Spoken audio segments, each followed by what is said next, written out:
Yo tengo experiencias de presidentes de tribunales que cuando empieza la deliberación no tienen opinión, están esperando las opiniones de sus coárbitros. Y cuando hay unanimidad en el tribunal, dicen bien, están seguros que así es. Y 15 días después de la reunión, cuando se supone que están preparando el laudo, el borrador del laudo, vuelven y dicen, bien, sería bueno, va a ser una nueva reunión para profundizar un poco nuestras decisiones. Pero ya hemos decidido, estamos todos de acuerdo, sí, pero no sé si es así. Y 2, 3 veces tenemos reuniones. Eso es horrible. Y eso no es solo en el caso de la deliberación final, de la decisión relativa al laudo, es en todo el procedimiento.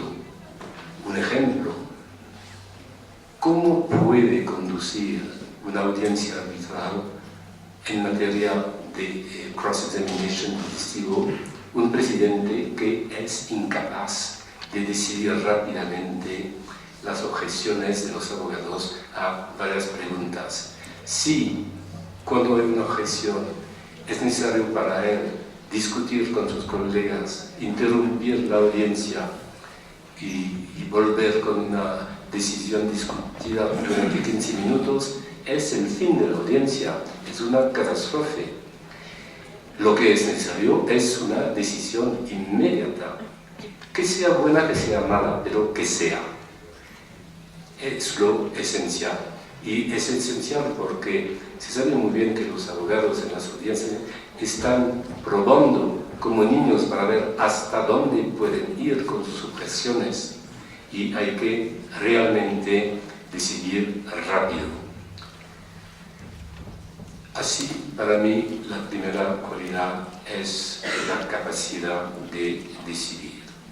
La segunda es la capacidad de obtener y, sobre todo, conservar la confianza de las partes.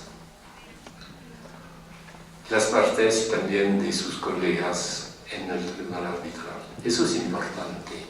Porque la eficacia que se requiere de los árbitros y de la cual hablábamos ayer no se confunde con la brutalidad. El árbitro tiene que explicar lo que está decidiendo. No necesariamente en el momento, porque hay que ir rápidamente, pero en momentos elegidos en el procedimiento, explicar a las partes lo que se está haciendo, teniendo en cuenta las tradiciones culturales de las partes y aplicando lo que se requiere de los árbitros en materia internacional, es decir, una cierta neutralidad cultural, que significa entender las diferencias entre las culturas de las partes y las diferencias entre la cultura del propio árbitro y las de las partes. La tercera cualidad, muy importante también, es no querer complacer a todos. Eso es muy peligroso. El árbitro que necesita ser querido por las partes es también una calamidad. El árbitro que en la audiencia, cuando acepta una objeción de un abogado, piensa bien, he aceptado la objeción de fulano, tengo que aceptar una de mengano para mantener un equilibrio. Eso es muy peligroso, porque el resultado es no va a ser querido por todos, va a ser odiado por todos, porque si su decisión es hecha únicamente para complacer, ambas partes van a ser descontentas. El que ve su objeción no aceptada no será contenta, y la otra no lo será cuando la próxima vez el árbitro va a hacer exactamente la misma cosa. Infelizmente, demasiados árbitros actúan de esta manera que hacen una confusión entre lo que yo llamo conseguir la conciencia de las partes y ser querido por las partes. No es la misma cosa, son cosas diferentes. El árbitro va a conseguir la conciencia de las partes si se comporta con equidad y con justicia. Si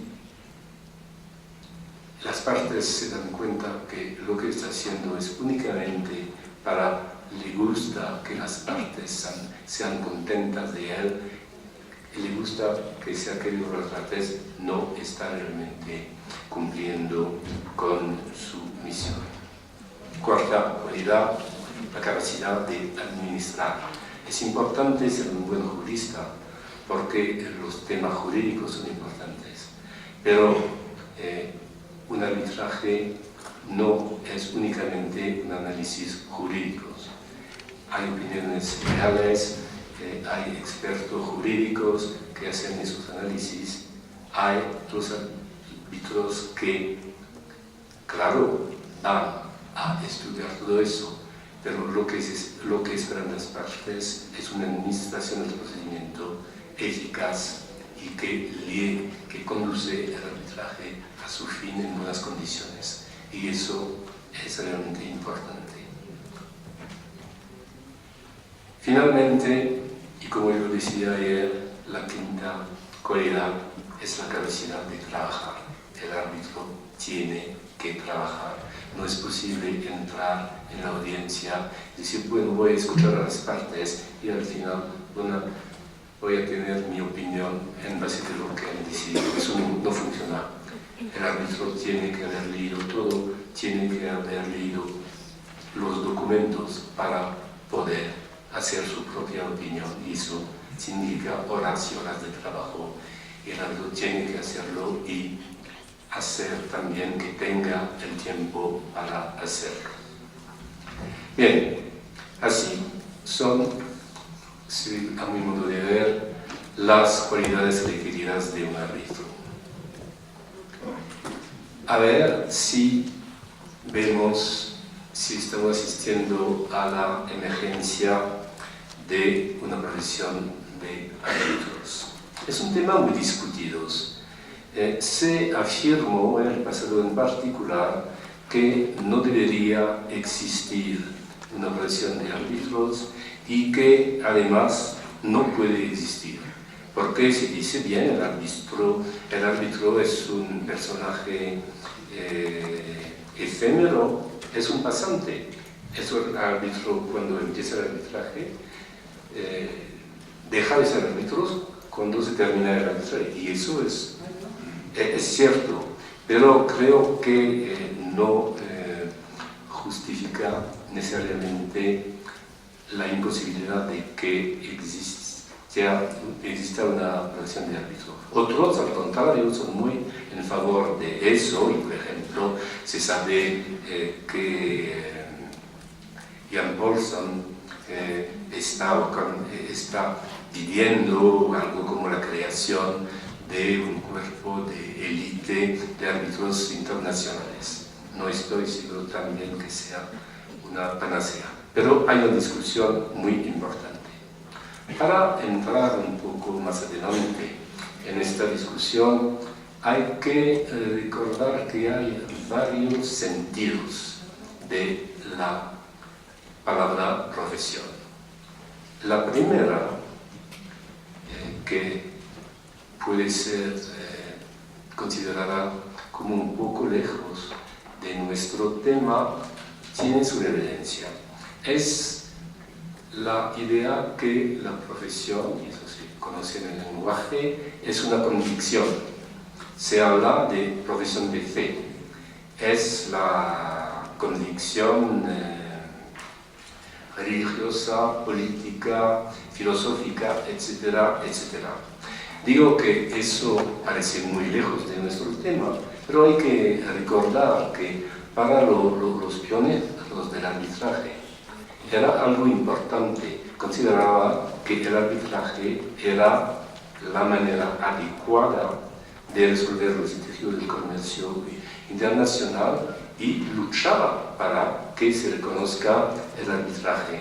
Y personalmente puedo decir que en el fin de los años 70, principio de los años 80, cuando Bernardo Fernández y yo estábamos predicando el arbitraje en Latinoamérica, hablábamos de Latinoamérica como de una tierra de misión.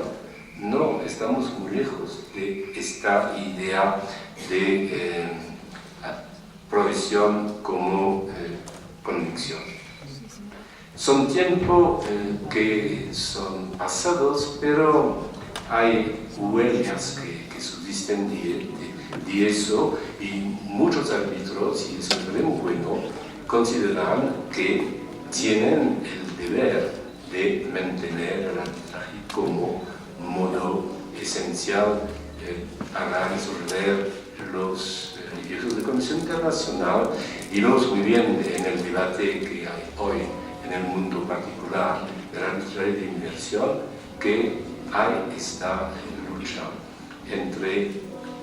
basado en convicciones entre los que están en favor del arbitraje y los que están en contra.